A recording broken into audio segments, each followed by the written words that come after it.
বাইরে বাইরে যদি ভাই কাজে আসি তাহলে লোকজন ভাবছে আমার গ্রামের লোক ভাই রাজকুমার কাজে গেছে, টাকা ইনকাম করছে, মাস গেলে স্যালারি পাচ্ছে, গাঁড় ভেঙে দিচ্ছে ওইদিকে। আমার এদিক ভাই ফেটে আলু চচ্চড়েই যাচ্ছে। স্যালারি ঢুকলি মাসে 10 তারিখে স্যালারি ঢুকলি বন্ধুরা ফোন করছে, ভাই তোর তো স্যালারি ঢুকেছে, পার্টি দে। পার্টি কেন, তুই বড় বিছানা নে, তুই তুই ভাই পার্টি কেন নেবি, তুই ভাই সোফা নে। পার্টি পার্টি পার্টি আমার দিকে মানে মাস গেলি স্যালারি ঢুকছে না, বসের কাছে ফোন করতে, স্যার এখনও তো স্যালারি আসেনি। বস বলছে রাজকুমার একটু কদিন দেরি হবে, একটু ব্যাংকের সমস্যা। আরে ব্যাংকের সমস্যা শুধু তোমাদের? হ্যাঁ,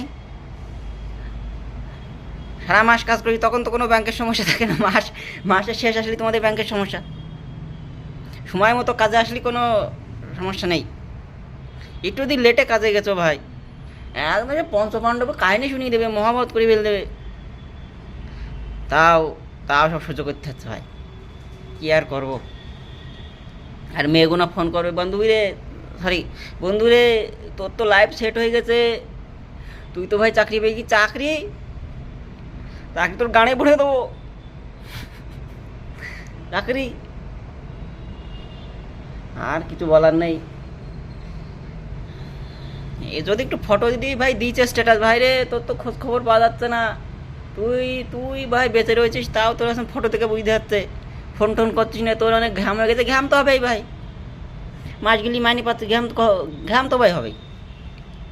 আর তোমরা এদিকে মেয়েবাজি করছো তখন,